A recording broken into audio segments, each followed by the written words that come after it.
عن المخلوق ہے، وہ براہ راست بھی کر سکتا ہے، مگر یہ اس کی مشیت ہے، یہ اس کا مزاج ہے، وہ جو کرتا ہے براہ راست نہیں کرتا، وسیلوں کے ذریعے کرتا ہے۔ یہ مشیت ہے اللہ کی، جو کرے گا وسیلوں کے ذریعے کرے گا۔ اب اگر رزق دے گا تو فرشتوں کے ذریعے، بادل برسائے گا فرشتوں کے ذریعے، ہوا چلائے گا وسیلہ فرشتے کو بنائے گا، موت دے گا فرشتے کے ذریعے، شکم مادر میں بچے میں روح پھونکے گا فرشتے کے ذریعے، اور یہ بات ہر مسلمان مانے گا، ہاں یہ فرشتے وسیلہ ہو سکتے ہیں۔ جملہ کہہ رہا ہوں، رازق اللہ ہے، سب مانیں گے رازق اللہ ہے، رزق پہنچانے کا وسیلہ فرشتہ ہے، مالک موت و حیات اللہ ہے، روح پھونکنے کا وسیلہ فرشتہ ہے، روح کو کھینچنے کا وسیلہ فرشتہ ہے، قادر مطلق اللہ ہے، ہوا چلانے کا وسیلہ فرشتہ ہے، بادل برسانے کا وسیلہ فرشتہ ہے، یعنی تمام عالم اسلام کو فرشتوں کا وسیلہ ہونا سمجھ آتا ہے۔ میں کہوں یہ عجیب تضاد نہیں، فرشتوں کا وسیلہ ہونا سب کو سمجھ آتا ہے، اور یہ فرشتے جس در کی غلامی کرتے ہیں، واہ بھائی واہ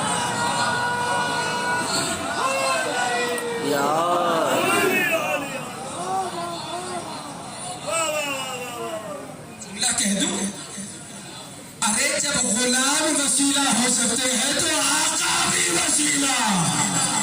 سلام بھیجیے بابا زبردست۔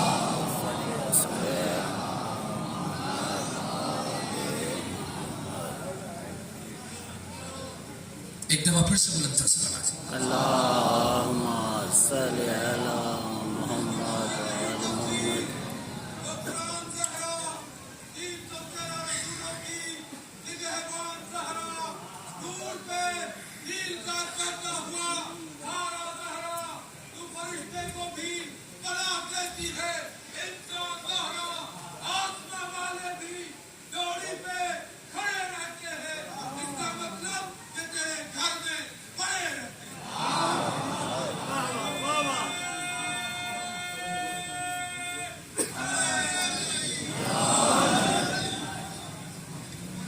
یعنی اب اگر اللہ کہہ رہا ہے اِنَّا نَحْنُ نَزَّلْنَا الذِّكْرَ وَإِنَّا لَهُ لَحَافِظُونَ، اس قرآن کو ہم نے نازل کیا اور ہم ہی اس کی حفاظت کریں گے، تب ماننا پڑے گا کچھ تو ہے جنہیں اللہ نے محافظ بنا دیا ہے، اور انہی کے وسیلے سے حفاظت کر رہا ہے، وہ خود نہیں آ رہا حفاظت کے لیے تلوار لے کے زمین پہ، ان کے ذریعے سے ان کے وسیلے سے اللہ قرآن کی حفاظت کر رہا ہے۔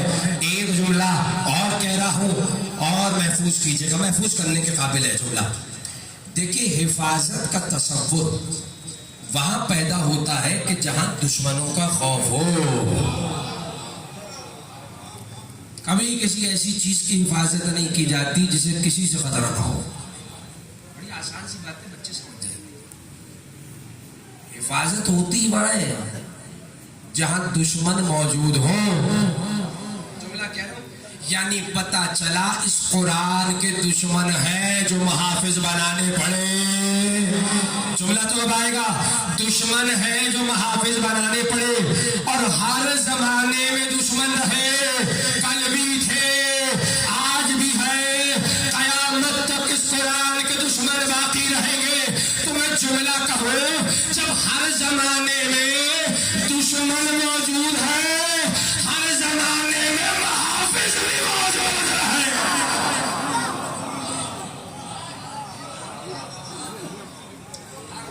سلام۔ ہر زمانے میں محافظ کا ہونا ضروری ہے، یہ تقاضا ہے۔ جب دشمن ہے تو محافظ بھی ہوگا، اور ہر زمانے میں ہوگا، کل بھی تھے آج بھی ہے، اور قیامت تک محافظ باقی رہے گا۔ اور فرمائیے گا، لہٰذا اب محافظ کا ہونا بڑا ضروری ہے۔ میں یہاں ایک جملہ اور کہہ دوں، یاد رکھیے امام حسین اگر کربلا میں آئے تو یاد رکھیے گا صحابی کی حیثیت سے نہیں آئے، صحابی کے بیٹے کی حیثیت سے نہیں آئے، قرآن کے محافظ کی حیثیت سے آئے۔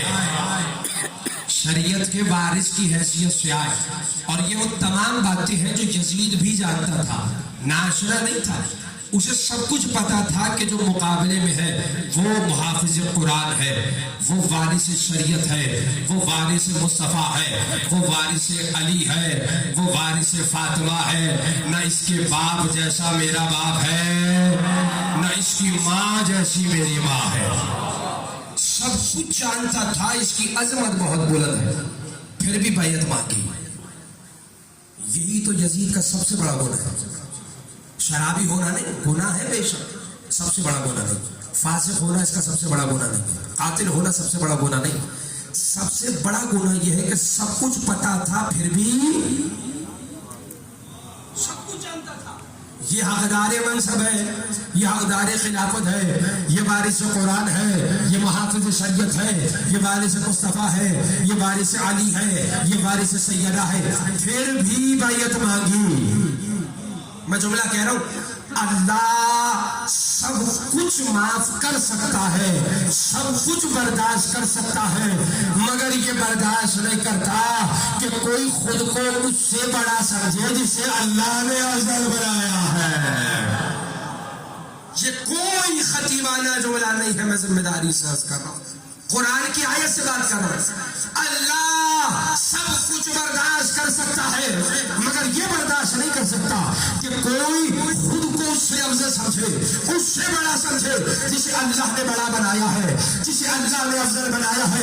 میں جملہ کہہ رہا ہوں، بھئی یہی ابلیس کی پہلی اور آخری غلطی تھی۔ میں نے کہا نا، میں قرآن کی آیت سے بات کر رہا ہوں، قرآن شاہد ہے۔ میں نے کہا یزید سب کچھ جانتا تھا، یہ وارث دین ہے، جملہ محفوظ ہو گیا نا، وارث شریعت، وارث قرآن، محافظ قرآن، پھر بھی بیعت مانگی۔ یہی چیز ابلیس بھی جانتا تھا، اسے خلیفہ اللہ بنا رہا ہے، اس کا مجسمہ اللہ نے بنایا، اس میں روح اللہ نے پھونکی، خلیفہ اللہ بنا رہا ہے، منصب اللہ دے رہا ہے، فضیلت اللہ دے رہا ہے، پھر بھی جب اللہ نے کہا نا اسے سجدہ کرو، کہنے لگا میں سجدہ نہیں کروں گا، میں اس سے بہتر ہوں۔ یہ ابلیس کا جملہ ہے، سورہ صاد کی آیتیں، کہنے لگا انا خیر منہ، میں اس سے بہتر ہوں۔ انا خیر منہ کا معنی ہے میں اس سے، حالانکہ میں نے کہا سب کچھ جانتا تھا کہ یہ خلیفہ ہے، منصب اللہ دے رہا ہے، مجسمہ اللہ بنا رہا ہے، روح اللہ پھونک رہا ہے، پھر بھی کہنے لگا میں اس سے بہتر ہوں۔ بھائی دلیل کیا؟ اللہ کو دلیل دینا ہے، اللہ کو آپ تصور کیجئے اس اصدق الصادقین کو دلیل دے رہا ہے۔ دلیل یہ ہے کہ تو نے مجھے آگ سے بنایا، اسے مٹی سے بنایا، اور آگ مٹی سے افضل ہوتی ہے، کہنے لگا میں بہتر ہوں، اور دلیل یہ ہے کہ آگ مٹی سے بہتر ہوتی ہے۔ میں نے کہا اللہ کو دلیل دے رہا ہے، اصدق الصادقین کو دلیل دے رہا ہے، اس سچے کو دلیل دے رہا ہے۔ بھئی ایک بات تو سمجھ آ گئی، جو سچوں کو دلیل دے وہی ابلیس ہوتا ہے۔ اب یہ جملہ اشارتاً آپ کے حوالے ہے۔ محسن اعظم تیرا دم بھرتے رہیں گے، اے محسن اعظم تیرا دم بھرتے رہیں گے، ماتم تیرا اللہ کی قسم کرتے رہیں گے۔ تو لاکھ پردوں میں چھپتا ہے شکل یزید، لعنت تیری تصویر پہ ہم کرتے رہیں گے۔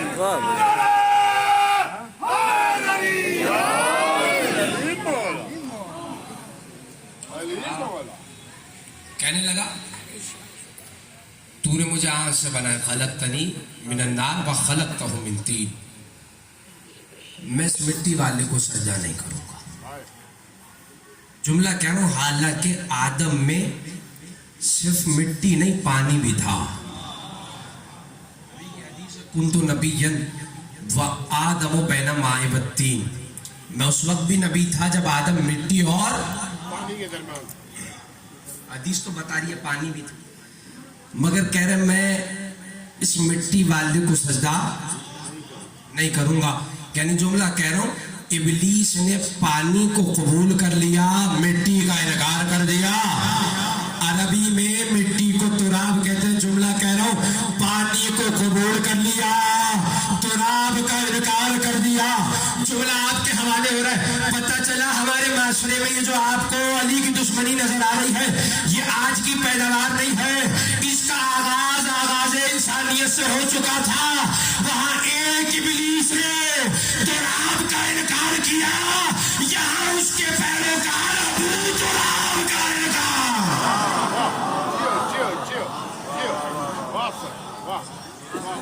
سب کچھ جانتا تھا، اسے سب کچھ پتا تھا۔ اس کا مجسمہ اللہ بنا رہا ہے، خلیفہ اللہ بنا رہا ہے، منصب اللہ دے رہا ہے، روح اللہ پھونک رہا ہے، مسجود ملائکہ اللہ بنا رہا ہے، مگر کہنے لگا انا خیر منہ، میں اس سے بہتر ہوں، میں اسے سجدہ نہیں کروں گا۔ میں نے کہا تھا نا اللہ سب کچھ برداشت کر سکتا ہے، مگر یہ برداشت نہیں کرتا کہ کوئی خود کو اس سے بڑا سمجھے جسے اللہ نے افضل بنایا ہے۔ اب جیسے ہی کہا میں اس سے بہتر ہوں، اللہ نے کہا فاخرج منها انک رجیم وان علیک لعنتی الی یوم الدین، نکل جا میری بارگاہ سے، تو رجیم ہو گیا، تو لعنتی ہو گیا، اور قیامت تک تجھ پہ لعنت پڑتی رہے گی۔ اللہ نے ابلیس کو لعنتی کر کے بتا دیا سب کچھ برداشت کر سکتا ہے، مگر یہ برداشت نہیں کر سکتا کہ کوئی خود کو اس سے بڑا سمجھے جسے اللہ نے افضل بنایا ہے۔ جو کام ابلیس نے کیا وہی کام یزید نے کیا، اللہ نے اسے بھی لعنتی کیا، اسے بھی لعنتی کیا، اور بتا دیا جو مزاج ابلیس کا تھا وہی مزاج یزید کا ہے۔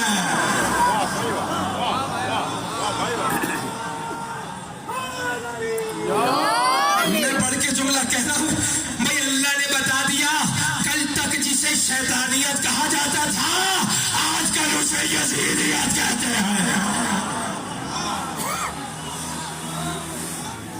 بین یہی کام یزید نے بھی کیا، جو وہاں ابلیس نے اسے بھی لعنتی کر دیا، اسے بھی لعنتی، قیامت تک کے لیے لعنتی کر دیا۔ ایک جملہ اور کہہ رہا ہوں، امام حسین ابھی کہا نا کربلا میں وارث کی حیثیت سے آئے تھے، محافظ قرآن کے حیثیت۔ امام جو کچھ کر رہے ہیں وہ یہ نہ سمجھے اخلاقاً کر رہے ہیں، اتفاقاً کر رہے ہیں۔ مثلا اتفاقاً ایسی صورت پیدا ہو گئی کہ حسین ان کے مقابلے میں آ گئے، یہ نہیں ہے۔ یہ کام اخلاقاً نہیں کر رہے کہ چلو کوئی اور نہیں کر رہا تو میں کر لیتا ہوں۔ یہ کام حسین نے اخلاقاً نہیں کیا۔ اب وہ قرآن کی آئے ذہنوں میں رہے، ہم نے نظام کو نازل کیا، ہم ہی حفاظت کریں گے۔ حسین محافظ قرآن ہے، محافظ نظام مصطفیٰ ہے۔ حسین نے اخلاقاً اتفاقاً نہیں کیا، اپنی ذمہ داری سمجھتے ہوئے کیا ہے، کیونکہ یہ وارث کی ذمہ داری ہے۔ جہاں قرآن پہ وقت پڑے قرآن کا وارث میدان میں آ جائے، جہاں دین کو ضرورت پڑے دین کا وارث میدان میں آ جائے۔ امام حسین وارث قرآن ہے، امام حسین وارث دین مصطفیٰ ہے۔ میں نے کہا نا یہ وارث کی ذمہ داری ہوتی ہے، جہاں اس کی میراث قرآن کی عصمت کو خطرہ لاحق ہو وہ میدان عمل میں آ جائے۔ بھئی اللہ قرآن میں کہہ رہا ہے، سورہ فاطر کی 32ویں آیت ہے، ثم اورثنا الکتاب الذین اصطفینا من عبادنا، اے لوگوں ہم نے کتاب کو لاوارث نہیں بنایا، ہم نے وارث انہیں بنایا جو ہمارے مصطفیٰ بندے ہیں۔ سورہ فاطر کی 32ویں آیت۔ قرآن لاوارث نہیں ہے، ہم نے قرآن کے وارث مقرر کیے ہیں، ہم نے قرآن کے محافظ مقرر کیے ہیں۔ اور یاد رہے یہاں صیغہ مفرد کا نہیں ہے کہ ہم نے وارث ایک مصطفیٰ بندے کو بنایا، بلکہ الذین ہے، یہ جمع ہے، اس میں موصول جمع ہے، یعنی وارث ایک نہیں ہے، ایک سے زیادہ ہے۔ اور اگر بلا تمہید جملے کو کہہ دو تو یوں سمجھیے لیے اگر محمد وارث تو محمد مصطفیٰ ہے، علی وارث تو علی مصطفیٰ ہے، حسن وارث ہے حسن مصطفیٰ ہے، حسین وارث ہے حسین مصطفیٰ ہے، فاطمہ وارثہ ہے فاطمہ مصطفیٰ ہے، 14 کے 14 وارث، 14 کے 14 مصطفیٰ۔ امام حسن عسکری بھی اپنے زمانے کے وارث قرآن ہے۔ میں آگے اپنی مناسبت، ظاہر ہے کہ اس مناسبت کا خیال رکھنا بھی بہت ضروری ہے، چاہے اتنی بات تو نہیں وہ مناسبت نہیں بات ہو جائے۔ امام حسن عسکری اپنے زمانے کے وارث قرآن، حسین اپنے زمانے کے، حسن اپنے زمانے کے، سجاد اپنے زمانے کے، اور امام حسن عسکری بالترتیب اپنے زمانے کے وارث قرآن۔ اور میں نے کہا جہاں قرآن پہ وقت پڑتا ہے وارث میدان میں آ جاتا ہے۔ روایت کہتی ہے امام حسن عسکری کے دور میں ایک شخص تھا کہ جس کا نام تھا اسحاق قندی، یہ ایک فلسفی تھا۔ اس نے کیا یہ کہ اس نے قرآن کے کچھ معنی تراشے اپنی طرف سے اور ایک کتاب لکھی، اور اس کتاب کا عنوان تھا التناقض فی القرآن۔ سننا چاہیں گے تو پیش کروں گا۔ امام حسن عسکری کا زمانہ ہے، ایک فلسفی اسحاق قندی کتاب لکھتا ہے التناقض فی القرآن، کہ قرآن کی آیتیں ایک دوسرے کے ساتھ ٹکرا رہی ہیں، تناقض ہے، کہیں اللہ کچھ کہتا ہے کہیں کچھ کہتا ہے کہیں کچھ کہتا ہے کہیں کچھ کہتا ہے۔ اس نے یہ کیا اپنی طرف سے معنی تراشے، اور مقصد کیا ہے یہ بتائے کہ یہ کتاب اللہ کی طرف سے نہیں، معاذ اللہ نبی نے خود بنا لی۔ کہنے لگا وہ قرآن کے جس کا دعویٰ ہے کہ اگر یہ غیر اللہ کی طرف سے ہوتی لَوَجَدُوا فِيهِ اخْتِلَافًا كَثِيرًا، اگر یہ غیر اللہ کی طرف سے ہوتی تو اس میں کثیر اختلاف ہوتا۔ کہتا دیکھو میں نے اختلاف ثابت کر دیا تھا۔ آگے گندی کیا دیکھو، کہیں کوئی آیت کچھ کہتی ہے کہیں کوئی آیت کچھ کہتی ہے، اختلاف ہو گیا، یہ اللہ کی طرف سے نہیں ہے۔ معاذ اللہ وہ کہہ رہا ہے کہ تو 40 برس کے دورانیے میں نازل ہوئی، اب کسے یاد رہتا ہے 40 سال پہلے کیا کہا تھا اب کیا کہہ رہا ہوں؟ نبی کو کہہ رہے کسے یاد رہتا ہے؟ اب جیسی جیسی مصلحت نظر آتی گئی محمد آیتیں بناتے چلے گئے، ابھی تو ٹکراؤ ہے۔ اب جیسے ہی اس نے یہ کہا لوگ گمراہ ہونے لگے، اس نے اختلاف ثابت کر دیا، اپنی طرف سے معنی بنا، اختلاف ثابت ہو گیا، مسلمان گمراہ ہو رہے تھے اور علماء پریشان ہیں، مفسرین قرآن پریشان ہے کہ اسے جواب کیا دیا جائے۔ کوئی میدان میں آنے کے لیے تیار نہیں ہے، قرآن کی عصمت خطرے میں ہے مگر کوئی میدان میں نہیں آ رہا۔ میں نے کہا جو وارث قرآن ہوتا ہے جہاں قرآن پہ وقت پڑتا ہے وہ میدان میں آ جاتا ہے، کوئی تیار نہیں تھا میدان میں آنے کے لیے اس حق کے سوالات کے جواب دینے کے لیے۔ ایک مرتبہ وہ آیا کہ جو وارث قرآن ہے، جو محافظ قرآن ہے، امام حسن عسکری، اور امام نے اس کے شاگرد کو بلایا، شاگرد کو بلا کے کہا کہ تم اپنے استاد کو روکتے کیوں نہیں، اسے سمجھاؤ کہ یہ جو کر رہا ہے وہ غلط۔ وہ کہتے میں بھی جانتا ہوں مگر میں سمجھا نہیں سکتا، وہ خود کو بہت عالم فاضل سمجھتا ہے، ہماری بات سنے گا نہیں، ہمیں تو وہ کسی خاطر میں نہیں لاتا، شاگرد سمجھتا ہے، وہ خود کو بہت عالم فاضل سمجھتا ہے، وہ ہماری بات نہیں سنے گا۔ میں جملہ کہہ رہا ہوں، عالم فاضل ہونا اور بات ہے، خود کو عالم فاضل سمجھنا اور بات ہے، کہ سمجھنے والا تھا پر میں بہت بڑا عالم ہوں، میں بہت بڑا فاضل ہوں۔ کہا اچھا سوال کر سکتے ہو؟ امام کہہ رہے سوال کر سکتے ہو؟ شاگرد نے کہا یہی تو میرا کام ہے، میں سوال کرتا ہوں، وہ ہمارے سوالوں کے جواب دیتا ہے۔ امام نے کہا بس ٹھیک ہے، سوال میرا ہوگا، پوچھو گے تو۔ سوال کیا ہے؟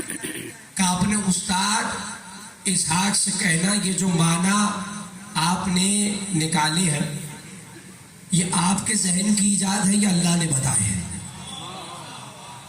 دیکھیے بات ذہنوں میں رہے کہ یہ معصوم کا استدلال ہے، کسی خطیب کا نقطہ نہیں ہے، کسی مولوی کا جملہ نہیں ہے، یہ معصوم کا استدلال ہے، ایک ایک جملہ قابل توجہ ہے، اگر بات یہاں سے ہوئی مطلب نکل جائے گا، لہذا غور فرمائیے گا۔ امام نے کہا اس سے پوچھو یہ معنی خود بنائے یا اللہ نے بتائے؟ اگر خود بنائے تو اس میں اللہ کی غلطی نہیں ہے، یہ تمہارے ذہن کی ایجاد ہے، اللہ کی مراد تھوڑی ہے۔ معصوم کا استدلال ہے بھئی تم نے بنائے، ممکن ہے جو مراد تم لے رہے ہو اس لفظ سے اللہ کوئی اور مراد دے رہا ہو. اگر تم نے بنائے تو پھر تم یہ نہیں کہہ سکتے کہ اختلاف ہے، اس میں تو اللہ کی کوئی غلطی نہیں ہے. اور اگر تمہیں اللہ نے بتائے تو یہ بتاؤ وحی کب نازل ہوئی ہے، اللہ سے ملاقات کہاں ہوئی ہے. ایک مرتبہ یہ سوال دے دیا، اب شاگرد پہنچا اور پہنچنے کے بعد اسحاق سے کہا کہ استاد میرا سوال یہ ہے کہ یہ جو مانو تراشی ہے یہ آپ کے ذہن کی ایجاد ہے یا آپ کو اللہ نے بتایا ہے؟ اگر آپ کے ذہن کی ایجاد ہے تو اس میں اللہ کی غلطی نہیں، آپ کی مراد اور ہو سکتی ہے، اللہ کی مراد اور ہو سکتی ہے. اور اگر آپ یہ کہہ رہے اللہ نے مجھے بتائے تو بتائے وحی کب نازل ہوئی ہے، آپ کی اللہ سے ملاقات کہاں ہوئی ہے. روایت کہتی ہے جیسے ہی شاگرد نے اسحاق سے یہ سوال کیا، جواب نہیں دیا، پلٹ کے سوال کرتا ہے پہلے یہ بتاؤ سوال تمہیں بتایا کس نے ہے.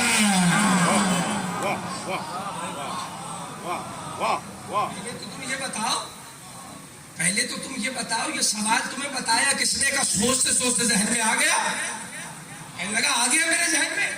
اسحاق کہتا ہے ممکن ہی نہیں، جملہ محفوظ کیجئے، ممکن ہی نہیں. ارے جو بات تمہارے استاد کے ذہن میں نہیں آئی وہ شاگرد کے ذہن میں کیسے آ گئی؟ جو بات میرے ذہن میں نہیں آئی وہ شاگرد کے ذہن میں کیسے آ سکتی ہے؟ روایت کہتی ہے اسحاق کندی نے جو کتاب لکھی تھی التناقض فی القرآن اسے اپنے ہاتھوں سے جلا دیا اور چلاتے ہوئے جملہ کہا بے شک قرآن کو وارث قرآن ہی بہتر جانتا ہے. اور وہ وارث ہے حسن عسکری. اور ظاہر ہے کہ یہی وہ علمی کمالات تھے 11ویں امام کہ جو امام کی شہادت کا سبب بنے. معتمد دیکھ رہا ہے امام تو مرجع خلائق بن رہے ہیں، دنیا رجوع کر رہی ہے امام سے، سوال کر رہی ہے امام سے، اپنے فیصلے کرا رہی ہے امام سے. لوگ مجھے چھوڑ دیں گے، میں تنہا ہو جاؤں، دنیا امام کی طرف جا رہی ہے. یہی وہ چیز تھی کہ اس نے فیصلہ کیا کہ اب امام کو زہر دیا جائے، اور اس نے امام کو زہر دیا آبائی